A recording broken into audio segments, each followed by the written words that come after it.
Today we will start discussing research methods. So you were asking yesterday what is the main goal of this project, and the main goal is for you to be trained in psychological science. This is the main goal. So let's see what do we mean with psychological science, right? So obviously psychology is the scientific study of behavior and mental processes. So like any other science, psychology needs empiricism, systematicity, and replicability. But how do we apply these concepts to the mind? It's not as easy as you may think about it. For example, observable phenomena. How we actually observe psychological phenomena, how we observe the mind. So we have some methods for that, and we will be discussing that today. And then our system should be systematic. And in psychology, that means that we have to develop hypotheses that are clear, that we are able to test. So they are clear enough, they have the right direction, and they are testable, right? In order for the knowledge that we will acquire is actually scientific. And then we need replicability. We need to find, if we are getting findings, these results should be found in several samples, not just one, right? Not I'm getting this positive result and then I am calling it a success. No, you need replicability. You need to test over and over the theories in order to find if they are good or if they are bad. So sometimes we will see in these presentations a lot of research in psychology, they don't meet these criteria, and this is why you should learn about the methods in order for you to identify when this is being fulfilled and when it is not. So psychological phenomena, we all know that is a difficult subtopic, right, for research. Psychological phenomena are not particles that can be decisively tested and discovered. So how do we do? How do we measure psychological phenomena? We have to make systematic observation, systematic objective observations in order to call it science. So how do we do that? With operationalization. And this means we have to turn abstract concepts into specific indicators that are measurable. For example, social anxiety. Let's see the components of social anxiety. We have, for example, we can measure self-anxiety with self-reports, right? How people feel or their thoughts or beliefs. But we can also assess it with, if we can perceive behavioral avoidance, right? If they are trying to get away of crowd places, we know that something is happening there. So this is a component of social anxiety. But you also have the physical symptoms, right? Like sweating when you are in one of these situations. So all of these are components of social anxiety. But if you look at individually each one of them, you are not getting the full picture, because maybe someone that is running away from a crowded place, maybe is running away because it's an open space and not because it's crowded. So even though you can observe the behavior, it's not completely giving you the full picture. So you need several instruments assessing the same construct if you want to grasp it in the proper way. So this is very important. Now, how do we measure psychological phenomena? We have some techniques, right? We have to create some ways to actually assess psychological phenomena, and there are different kind of measures. For example, behavioral methods, we have systematic observation of behavior, like obviously observing what people is doing. We have reaction times also. We can see how the mind is processing the information by observing reaction times, how fast or how long you take to make some task. We can also use eye tracking in order to see how you are processing information. Actually, we can also use mouse tracking, for example. This is a new technique, and there is getting a lot of researchers are going forward. So we also have self-report techniques that obviously we all know that we have questionnaires, we have interviews, and we have also physiological measures, right? fMRI, EEGs, and biomarkers like blood pressure, body temperature, electrodermal activity, hormones, neurotransmitters. So let's keep in mind that even though all of this can be helpful in order for us to observe behavior, all of these are really getting us near the phenomena. It's not grasping the phenomena completely. This is why it is important to combine these methods in order to actually be certain that we are assessing the kind of things we want to assess. I was discussing yesterday with Benedict about, for example, electrodermal activity. So, for example, galvanic skin responses. This measure the level of arousal that you have in your body.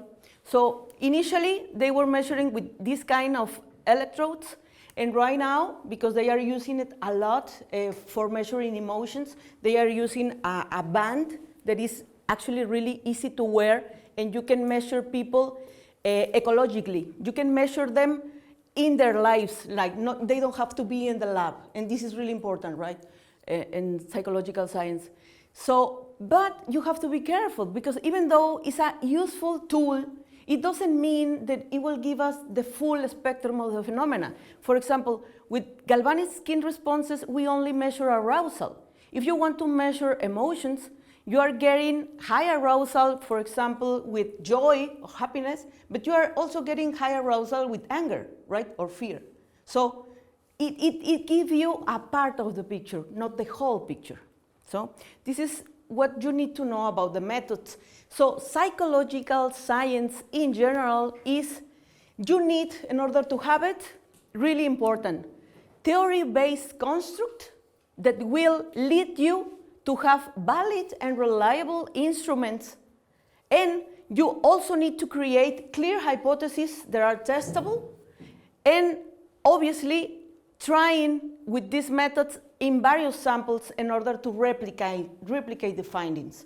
This is psychological science. This is the steps you need to take, and this is the things you need to do in order to do it properly. Now, let's explore a bit more. Let's take this research as an example of how knowing the methods will help you to better understand science and maybe apply it in the kind of research that you do. I took this research just as an example. It's from the literature of personality growth. Actually, Eranda, the speaker we had yesterday, he mentioned it. Somehow, the measure they are assessing here, Tedeschi's PTG questionnaire, is the one that are assessing here. So they are wondering if self-reported post-traumatic growth reflect genuine positive change. So let's see what they did, right? Let's take a look at the design they use. So here you have the participants. For example, they measure participants, undergraduate students, in 2 times. In the first sample, they had a lot of participants, as you can see here, and then in time 2, they are only reporting people that actually experienced trauma. So they were left with 122 only. And I put here 85% of the sample were women, and they were ranging between 18 and 21 years. I already said they were undergraduate students. And what they assess. So this is the participants. So for the procedure, they were conducting surveys online. They were recruiting online, and they were conducting surveys, so this is important. And they did this in return for extra credit. And for the materials, what they use? Well, as I already told you, they were testing this scale from Tedeschi, Perceived Post-Traumatic Growth Scale. This scale assesses 5 dimensions of post-traumatic growth. So they were assessing, this was one variable, so they were assessing perceived growth, but they wanted to compare it to actual growth. So for actual growth, they use validated instruments that allegedly will tell you in an objective way if this person grew or if they didn't grow. So they had positive changes, scale, changes in priorities, greater life appreciation, gratitude questionnaire, and greater spirituality. So all of this was to assess actual growth. Each one of these instruments is assessing one of the dimensions of the questionnaire. So in this case, they are trying to correlate these two phenomena.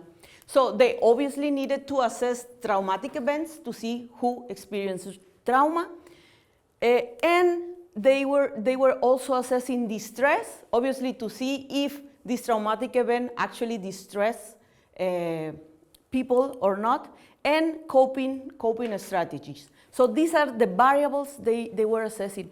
And this is important. I wanted to present it to you like this. I don't know if you're used to this, but in psychology, you need certain method in order to present, right? So you need to present in this way and in this form, you know, T1, time 2, the full sample, and then a smaller sample, so this way, with a capital letter. So this is the way you have to present research in psychology, and this is the way you will have to present at the end of the course. See, so you can already see here the form. And now the results. What they found. Okay, 27% of the sample reported at least one traumatic event, from T1 to T2.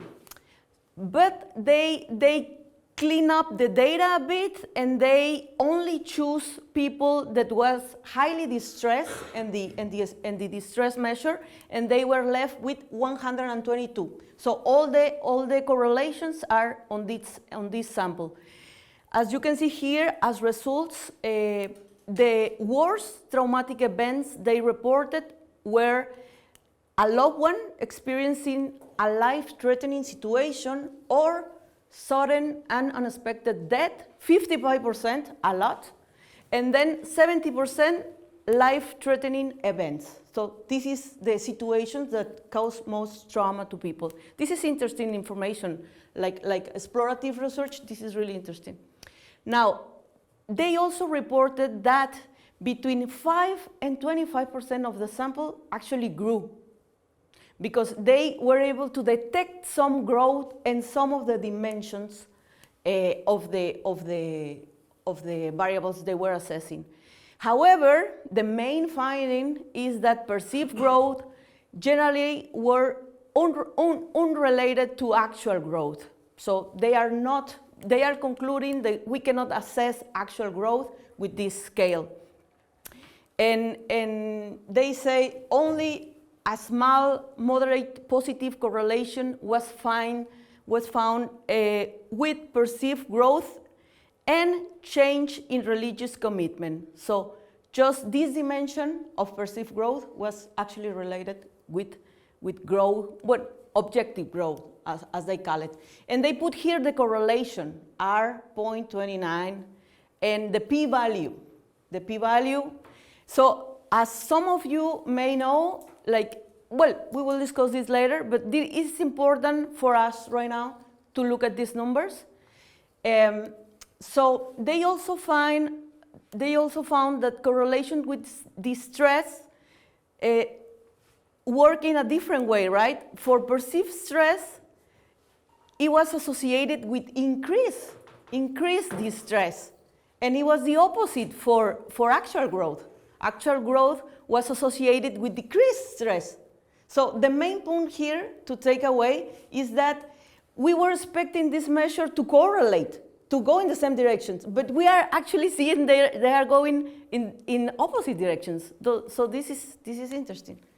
And what about correlations with coping? It's the same, different directions. So here we have perceived growth strongly related to coping They assess positive reinterpretation for the copy scale, from the copy scale. And actual growth was generally not associated with coping. So different relationships. Also, religious commitment was associated with more positive reinterpretation. Also an interesting finding here with religious belief in and perceived stress. So this may be interesting for you. Okay, so this is the research they did. They wanted to prove if the scale was actually assessing growth, and they concluded it is not, right? It's unrelated. Now we have to look into this literature closer. Let's try to be critical with the design they use in order for you to better understand the strengths and the limitation of each research design. That is actually the goal of the whole training that we are having here. So the methodological things that you need to know about this research is that if they were assessing relationship between perceived growth and actual growth, they were looking into correlation. They have a correlational design, and they have variables, right? Because if we are looking at, and this is quantitative research because they use questionnaires, right? Because they were looking into surveys. So here you have an overview of the design. For example, we see here they were assessing people in 2 times. So this is then a longitudinal study instead of cross-sectional studies. So each one of these things have some limitations and obviously some strengths. And you need to know about them because you need to know if this research is good or not, or which methods will be helpful for you or not, right? So this, we have a quantitative design. They use a longitudinal study, and it is also a prospective study instead of retrospective. So this is actually, I really like this about this paper, that these kind of things you don't see often in research. Because prospective study, this means that the thing they were trying to assess, in this case trauma, it hadn't happened. So they assess people at real baseline. Because they haven't experienced trauma. A lot of research in psychology is retrospective. So you already suffer, and we are trying to measure back. And obviously, there is a lot of bias there. So this is actually a great strength of this study. And also, for example, another thing for you to know is that they were using a convenience sample instead of a stratified sample, for example, right? So convenience sampling, it has a lot of limitations, and this is the kind of things that we will see in this course. This is the kind of things that you will learn. If you don't know these things yet, you will learn it. This is the main goal of the course. And here, for example, in the materials, we need to look into the reliability and the validity of these instruments. Because if I shouldn't just believe that I will measure actual growth just by using these scales. Are these scales good? You know, are they reliable? Are they valid? As we saw yesterday with Aranda, like this scale is not actually valid, right? Because it's not assessing what it's supposed to assess. So we will learn in the course about, for example, validity. We have different kinds of validity. Content validity, construct validity, prediction validity. So this is the kind of things that you will learn about research.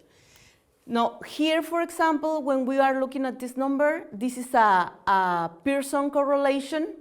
So this is what we meant with a low capital. And here, for example, we have 0.29.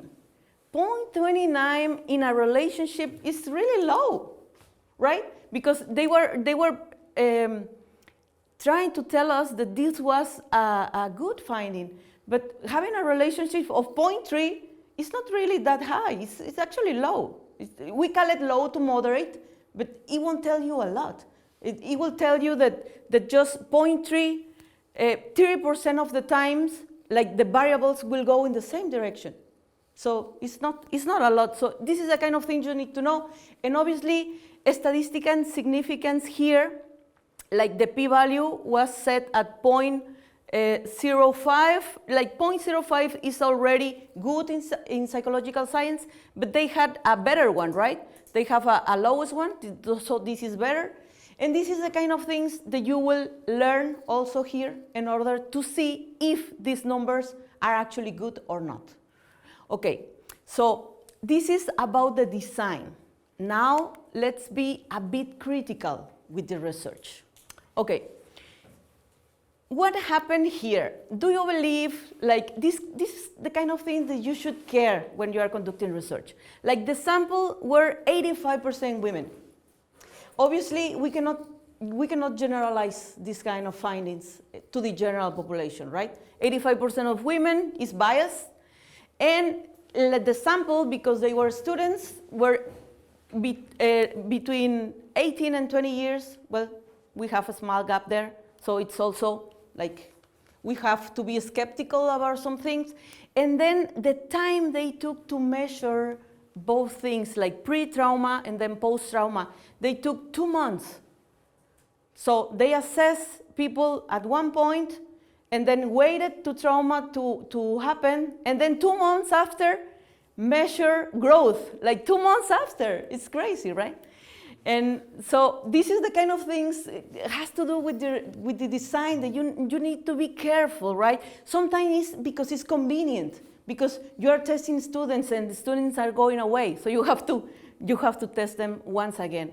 But these kind of things, we have to be careful. And one of the things that I notice, and I find it is a shame, is that a lot of research in psychology is hard to have a control group, right? When you are looking at one sample, you don't know exactly why the changes happened. So in this case, like, it will be optimal to have a control group, like people that had the treatment, like, change in this way. But what about people without the treatment? What happened to them? So many times in research, we don't have the luxury of comparing these kind of samples, but they did have, because they assessed people, like a lot of people in time 1 and time 2, but they are not reporting the stats, they are not comparing the groups. And this is a shame, because they reported 5 to 25% of them grew. And they say maybe they are implying it's because of trauma. But what happened with the other people that, like, what are the stats there? This is interesting information, and they are not giving it. So we have to be careful with these kind of things. Lastly, for example, I can point to this. Like, they were reporting, like, one way to make their research valid was saying, people grew, we are detecting growth. So we are saying the scale is not good, but we actually can say that because they grew. So the scale, it doesn't work. But they, in their findings, they also reported that more or less 25% of people actually reported distress reduction. So this is interesting, because, like, if 25% of people grew because of trauma, but they also are reporting distress reduction from baseline.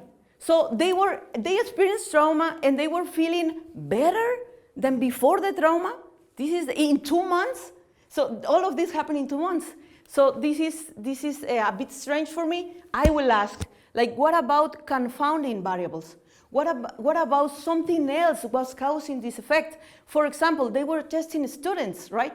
So maybe these students were in a specific stage of the course. Maybe before they were a bit worried because they had tests coming, And then maybe they assess it after the test, after they finish the course, and they were feeling better because they assess life satisfaction for feeling better.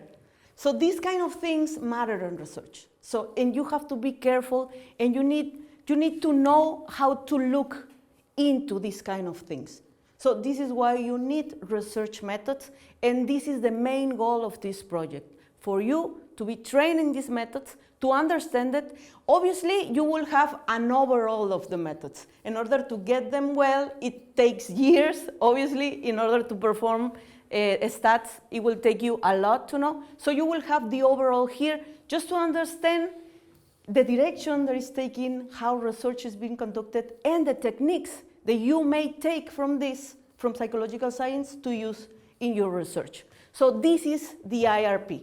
And now we will discuss immersive research experience. That is the thing that we are trying to give you here. What is the aim of our program?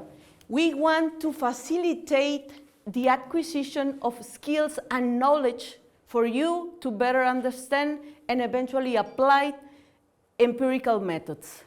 And also, as we did yesterday, we want to push the conceptual frontiers at the foundations of philosophy and theology to enrich conceptualizations of personality growth. Yeah, this is also a main goal. And really important, and we will be working on this the whole day. We want to build cross-disciplinary scholarly relationships in hopes of seeding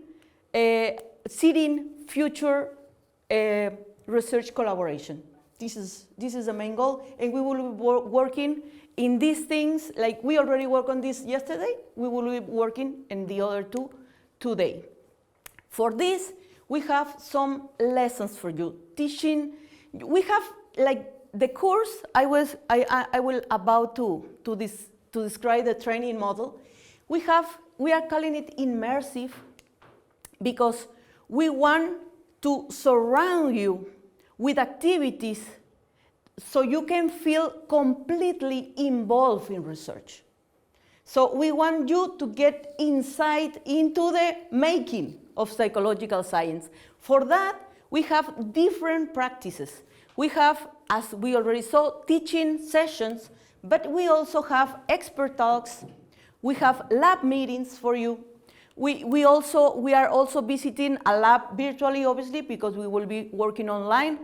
And you will have to do hands-on research. You will have to conduct some task that you choose related to research.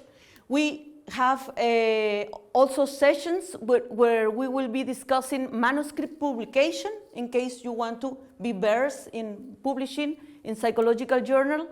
And we have a research colloquium. This research colloquium will be exclusively for you to present the findings of the kind of research that you will be involved during this year. So these practices are meant for you to be really involved and really immersed into this that we call psychological science. So for the teaching sessions, we have 3 modules. We will start with an introduction to psychological science, and then we have the module 2 is an integrative theoretical framework to study personality growth, and then we will continue with research methodology in psychology. So in this case, Farhud and I will be more involved in these 2 modules, while Marcus and Goderhard will be involved in this module. So our model, as I already told you, we have the teaching sessions and we have the immersive practices, and we want you to actually conduct certain tasks related to empirical research. So this is our training model. We aim to provide you the tools and the support for you to actually conduct or being close to people that is conducting psychological research. It will depend on you. You will make the final call. You will tell us what kind of research you want to conduct. Obviously, we are hoping that personality growth is a construct that you find interesting and fruitful, and maybe we will go in this direction. So for the immersive experiences, I guess you have some questions about that. For example, for the expert talk, we will have 6 sessions in the whole year. The sessions will be around 45 to 60 minutes. So for the lab visits, we will have 2 sessions during the year, also from 45 to 60 minutes. The lab meetings, you will form groups. At least we need 2 groups. So at least group of 4, but if you want to, like if you find a particular person that you want to conduct research with, it can be 2 persons. So we don't know how many groups we will have, but you will have to meet with them we say at least 8 times in the year, okay? And you have to also conduct research, so this is at your discretion. And if you like to work a lot, and you are really busy and you don't have a lot of time, well, at your discretion. Also, for the discussions of manuscripts, so we have 2 sessions during the year, also less than 1 hour. And the colloquium is 1 occasion. The colloquium is likely to take place next year during January in our next meeting. So you will be presenting your results, and we hope that you will present in this kind of structure, in this kind of format that we use in psychology, because you are supposed to show us how much you learn, right? So for us, we believe that having hands-on research is the better way that you have to learn about empirical research, right? Conducting empirical research. This is our hope. And here you can see, well, we don't see a lot. I don't think the quality is great, but this is the course schedule. The course schedule is already in the Moodle platform, and I am about to enroll you as students, so you will have access to that. And you can see the dates here. As you can see, for example, here we are at the workshop right now, and the next session, the opening online sessions is happening on the 17th of February. So here, and then you can see the next week you have the first interactive expert talk. So in the course schedule, you can see the dates, you can see the times, you can see everything. And so all of this, like, get you involved and immersed in research, showing you the methods, and having hands-on on research have to, like, we want to take you to this end, to have this final product, which is a manuscript that you will write with someone else. It says here from 2 to 4 persons, so you will pick who. And you are getting a scholarship, right, in this program. So in order to get the second part of the scholarship, you have to submit this document. And the course is ending in December. But you have the deadline for submitting, and then getting the rest of the money will be April for this product. So what about the group? We have here participants with different backgrounds. Some of you already know the basics and about research methods. You don't need to know about the p-value. You don't need to know about specific designs. You already know about this. For those of you that already know the basics of methods in psychology, you don't need to take these 2 modules, right? You only need to take this one. And you can go direct into conducting research. For example, Ryan, he already knows the basic about the design. Actually, I really like the question that you asked Eranda yesterday. What about the other variables that they were not reporting? It's really interesting, what is not reported there. So in his case, he already knows the basics about conducting research. So he can decide to already be hands-on research, and he doesn't need to be in these lectures. So this is, if you know the basics, this is the kind of task that we will ask you to do.